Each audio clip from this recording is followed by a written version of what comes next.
Sama sekali tidak memprovokasi ayah ini. Jika ada yang berani menyentuh putrinya, dia akan membuat orang itu hidup lebih buruk dari kematian.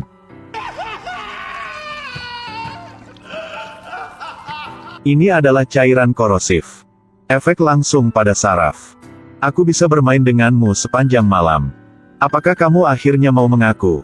Paul Kersey adalah seorang ahli bedah di sebuah rumah sakit di Chicago. Kemampuan penyembuhan Paul sangat agung. Menyelamatkan nyawa dan merawat orang sakit juga sangat berdedikasi. Paul hidup bahagia bersama istri dan putrinya. Istri Lucy pemberani dan banyak akal. Putri cantik Jordan, pandai olahraga dan belajar. Namun, kejadian tak terduga terjadi. Mengganggu kehidupan Paul. Hari itu, untuk memberi selamat kepada putrinya karena lulus ujian ke universitas bergengsi, Paul membawa seluruh keluarga ke restoran. Setelah makan dan minum, Paul berencana membawa pulang istri dan putrinya. Lalu petugas parkir Miguel kehabisan untuk membantu Paul mendapatkan mobil. Paulus sangat murah hati. Tip Miguel uang. Miguel melihat sepertinya Paul sangat kaya. Jadi saat ambil mobil Paul, dia diam-diam mengambil foto alamat rumah Paul. Kemudian suatu hari, Paul dan istrinya Lucy bersiap-siap untuk pergi keluar untuk makan malam. Ketika pasangan selesai bersiap-siap, bersiaplah untuk pergi keluar pintu. Paul menerima telepon dari rumah sakit, mengumumkan bahwa dia menjalani operasi mendesak. Tanpa pilihan lain, Paul harus pergi ke rumah sakit. Paul pergi belum lama ini. Lalu ada sekelompok preman menyelinap ke rumahnya. Istri Lucy memperhatikan bahwa jendela dibuka secara tidak normal. Kemudian melihat banyak jejak kaki berlumpur di lantai. Menyadari bahwa orang asing telah masuk ke rumah, Lucy panik dan berteriak kepada putrinya di lantai atas. Tapi sudah terlambat.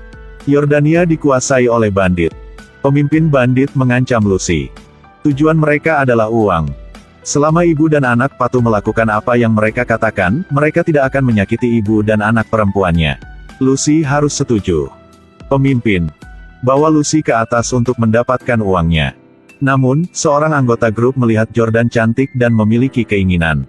Dia berniat untuk melanggar komitmennya sebelumnya. Jordan tidak menerima penghinaan. Buru-buru mengambil pisau, menggorok di wajah perampok. Dalam kepanikan, perampok melepas topengnya.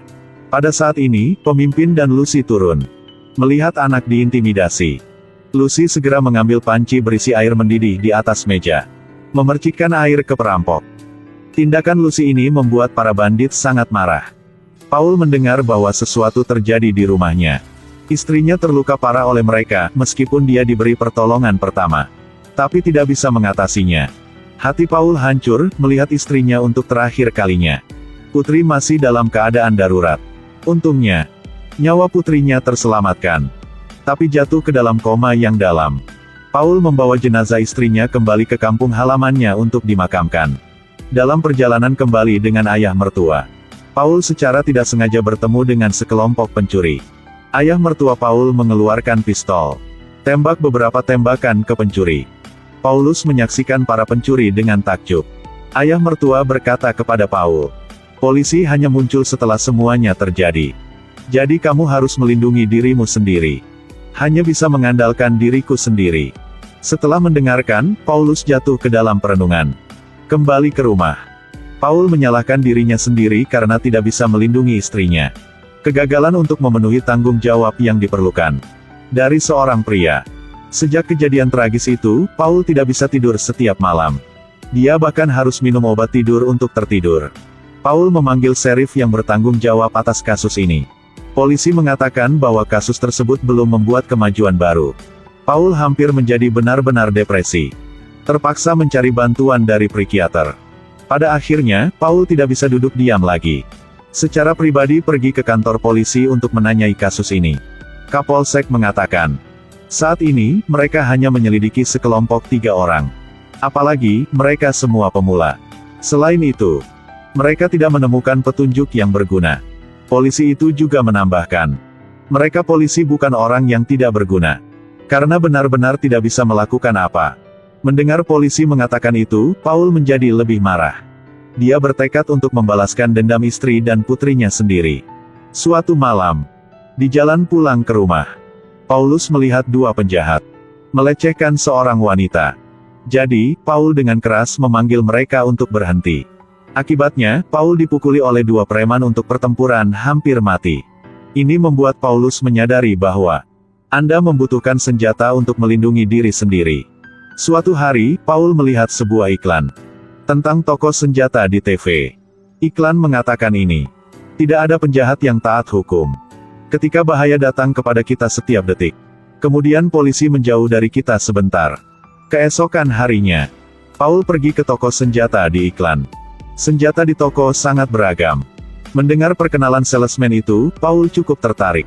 Sampai dia melihat kamera pengintai ditempatkan di lemari kaca di atas.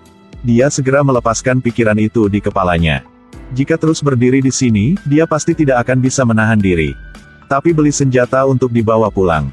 Suatu hari, Paul operasi pasiennya preman. Saat staf medis memindahkannya, pistol tiba-tiba jatuh dari tubuh preman. Paul bertingkah seolah dia tidak tahu apa-apa. Tendang pistol di bawah tempat tidur. Lalu ketika tidak ada yang memperhatikan, dia menyembunyikan pistolnya di dalam baju. Lanjutnya, Paul cari di online. Pelajari cara memasang dan menggunakan senjata. Di hari-hari berikutnya, Paul rajin berlatih menembak. Ketika merasa bahwa level pemotretan dia baik-baik saja, Paul pergi ke daerah kumuh mencari petunjuk. Hari itu, sambil berjalan di jalan, Paul secara tidak sengaja menyaksikan penculikan. Sekali lagi, dia dengan keras memanggil mereka untuk berhenti. Tetapi para penculik tidak berhenti, mereka bahkan mengeluarkan senjata mereka dan menembaknya.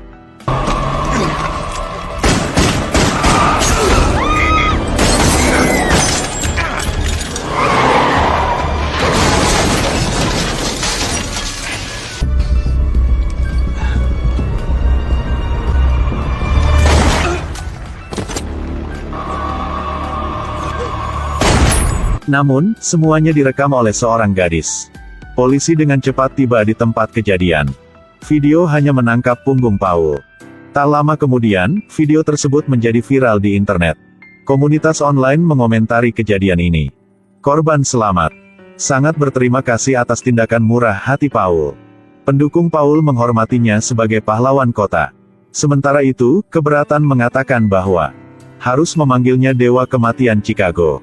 Kemudian besok, Paul menerima pasien, seorang anak terkena peluru. Bocah itu berkata, seorang pecandu narkoba menembak. Dia juga memaksa bocah itu untuk menjadi pengedar narkoba untuknya. Setelah mendengarkan, Paul segera pergi mencari pecandu. Lalu, dia dan kaki tangannya membuat komentar kasar tentang seorang wanita di jalan. Tapi di detik berikutnya, Dewa Kematian menyerang lagi. Tindakan ksatria. Media sedang hangat membahas tentang cara Paul melakukan benar atau salah. Paul menonton acara tentang dirinya di TV. Suasana hati menjadi sangat bahagia. Beberapa hari terakhir, Paul menerima kasus lain terkena peluru. Kebetulan pasien ini adalah Miguel, si tukang parkir. Paul melihatnya. Arlojinya yang hilang di tangan Miguel. Meskipun diselamatkan oleh dokter yang berdedikasi, tapi Miguel tidak selamat. Paul mencuri ponsel Miguel dari kantong baju. Memegang tangan Miguel untuk membuka kunci telepon. Paul menemukan petunjuknya di ponsel Miguel. Miguel membeli arloji dari toko di pasar gelap. Setelah itu, Paul sendirian ke toko itu. Awalnya, Paul hanya ingin mendapatkan kembali barang curiannya. Lalu andalkan item untuk menemukan petunjuk. Tapi pemilik toko ponytail memperhatikan. Paul datang ke sini untuk beberapa tujuan jahat. Ponytail diam-diam mengirim pesan ke Fish, salah satu perampok yang membunuh istri Paul. Setelah mengirim pesan, dia akan mengambil pistol. Tapi Paul menemukan. Dia segera mengambil kendali dari Ponytail. Selanjutnya, gunakan pistol. Ancam dia untuk menemukan barang yang hilang. Sekarang juga, Fish menerima berita itu, mengambil pistol dan berlari. Paul melihatnya melalui kamera pengintai. Melihat Fish masuk, Paul dengan cepat mengelak. Akibatnya, Ponytail tidak punya waktu untuk menghindari peluru. Ditembakkan di kepala oleh rekannya. Fish menolak untuk melepaskan Paul. Dia menginjak genangan darah, terpeleset dan jatuh. Paul mengambil kesempatan itu. Dia meraih gitarnya dan memukul wajah Fish. Dorong rak ke bawah ke badan Fish. Paul melihat melalui kamera pengintai untuk mendeteksi lokasi Fish. Ketika Fish tidak memperhatikan, tembak dia di kaki. Fish jatuh ke lantai. Paul menendang luka di kaki Fish. Memaksanya untuk menceritakan berita tentang rekan-rekannya. Fish tidak bisa tahan lagi. Dipaksa untuk mengungkapkan nama dan alamat rekannya. Saat Paul tidak memperhatikan, Fish menendangnya ke lantai. Dia mengambil pistolnya. Perlahan berjalan menuju Paul. Fish dengan bangga bermaksud untuk berbicara ketika dia menang. Akibatnya, bola bowling tiba-tiba jatuh. Berdasarkan informasi yang diberikan ikan kepadanya, Paul menemukan seorang bandit dengan niat buruk dengan putrinya, Yo. Melihat bekas luka pisau di wajahnya, Paul tidak bisa menahan amarahnya. Dia memilih kunci pas terbesar. Memukul tubuhnya dengan gila. Setelah beberapa saat, Yo bangun. Menemukan dirinya terikat. Sebagai ahli bedah, Paul sudah menyiapkan semua alat untuk menyiksanya. Dia tahu bagaimana membuat hidup seseorang lebih buruk daripada kematian. Ini adalah cairan korosif. Efek langsung pada saraf. Dari perspektif medis, ini adalah pengalaman yang paling menyakitkan. Manusia bisa bertahan tanpa henti jantung. Saya bisa bermain sepanjang malam denganmu. Akhirnya, maukah kamu mengatakan tidak? Yo tidak tahan dengan siksaan yang mengerikan ini. Mengungkapkan bahwa perampok terakhir adalah Knox. Yo memohon Paul untuk mengampuni dia. Tapi Paulus hanya mengatakan satu kalimat. Siapa yang berani menyentuh putrinya, harus mati. Paul belum sempat menemukan Knox. Dia aktif menghubungimu. Knox membuat janji untuk bertemu dengannya di bar. Malam itu, Paul pergi ke bar. Bahwa Knox membuat janji dengannya. Keduanya ingin membunuh yang lain. Paul terjebak oleh Knox. Dia membuat serangan mendadak menembak bahu Paul. Namun, Knox tidak jauh lebih baik. Dia ditembak beberapa kali berturut-turut oleh Paul, terkena satu di perut. Dalam pertempuran ini, keduanya terluka. Lihat situasinya tidak baik. Paul dengan cepat meninggalkan tempat kejadian. Pulang ke rumah, Paul mencoba menahan rasa sakit, menyembuhkan lukanya sendiri. Dan Knox yang brengsek sengaja berpura-pura menjadi warga sipil yang terluka dalam tembakan. Dia mengatakan kepada polisi bahwa orang yang menyebabkan tembakan itu adalah Paul. Tapi polisi tidak punya bukti. Jadi tidak bisa menangkap orang. Pada waktu bersamaan, Paulus menerima kabar baik. Putrinya Jordan telah sadar kembali. Paulus berkata kepada putrinya, ibunya meninggal. Ayah dan anak membenturkan kepala mereka bersama-sama, menangis dengan sedih. Seminggu kemudian, Jordan keluar dari rumah sakit. Paul bersiap untuk membawa pulang putrinya. Di lift, ayah dan anak Paul bertemu musuh bebuyutan, Knox. Paul dan Knox mengatakan beberapa kalimat sederhana tetapi mengandung kematian. Hanya Jordan yang tidak mengerti. Sepertinya pertempuran sengit lainnya akan segera terjadi. Setelah membawa putri pulang, Paul segera pergi ke toko senjata. Beli senjata dan amunisi dalam jumlah besar. Cukup yakin sampai malam. Knox memimpin dua pria bersenjata lagi untuk masuk ke rumah Paul. Paul telah mempersiapkan sebelumnya. Dia menyuruh putrinya bersembunyi di bawah tangga, hubungi polisi. Dan dia bersembunyi di sudut menunggu musuh datang. Setelah seorang pria bersenjata memasuki ruangan, dia segera menembakkan peluru berturut-turut ke tempat tidur. Membalikkan selimut dan menyadari bahwa ditipu. Paul bersembunyi di toilet. Buka keran air. Pria bersenjata itu mengira dia sedang mandi. Mendengar suara tembakan, yang lain buru-buru berlari. Paul sudah bersiap sebelumnya.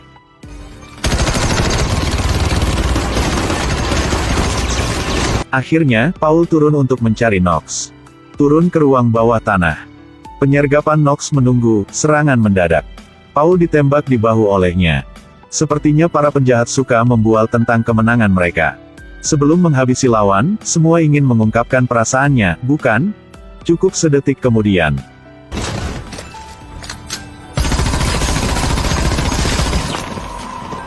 Heyo mau mengatakan apa lagi?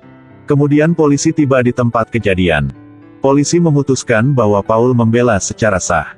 Kepala polisi juga menemukan bahwa orang yang bertanggung jawab atas penembakan itu adalah Paul. Tapi tidak mengejar tanggung jawabnya. Tapi bantu dia menyembunyikannya. Sejak saat itu, Paul dan putrinya kembali ke kehidupan normal. Film ini ingin memberitahu kita, Cari masalah sama siapa saja tapi bukan seorang ayahnya. Terutama ayah botak. Video hari ini sudah berakhir di sini.